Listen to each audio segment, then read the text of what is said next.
1857 में देश को स्वतंत्र करने का एक बड़ा प्रयास भारतवर्ष में हुआ था, वो विफल हुआ।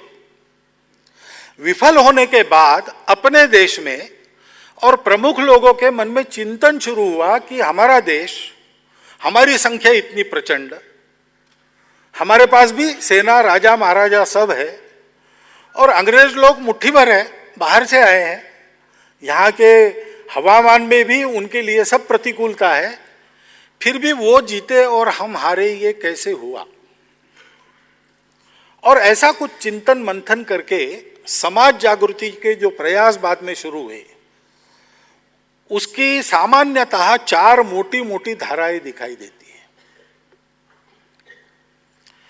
एक धारा है जो कहती थी कि एक प्रयास विफल हुआ तो क्या हुआ, इसी मार्ग से यानी सशस्त्र संघर्ष के मार्ग पर ही आगे बढ़ना चाहिए। और इसलिए बाद में क्रांतिकारकों का मार्ग शुरू हुआ, गदर के प्रयास हुए, फिर क्रांतिकारकों के छोटे छोटे टोले बने, उन्होंने कुछ किया। 1945 में सुभाष बाबू के विमान अपघात में अंतर्धान हो जाने के तक ये धारा चली। देश के लिए अपना सर्वस्व न्योछावर करने वाले अनेक प्रकार के महापुरुष उसने हमको दिए। आज भी हम उनका स्मरण करते हैं, उनके जीवन से प्रेरणा लेते हैं। अब हमारा देश स्वतंत्र है तो उसका प्रयोजन नहीं है।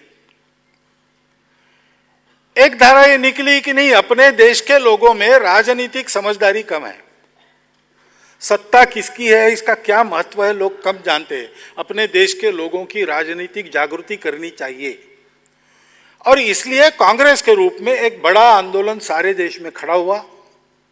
उसमें भी अनेक सर्वस्व त्यागी महापुरुष, जिनकी प्रेरणा आज भी हमारे जीवन के प्रेरणा में काम करती है, ऐसे पैदा हुए, और देश के सर्वसामान्य व्यक्ति को स्वतंत्रता के लिए रास्ते पर लाकर खड़ा करने का काम उस धारा ने किया। एक बड़ा योगदान अपने स्वतंत्रता प्राप्ति में उस धारा का है।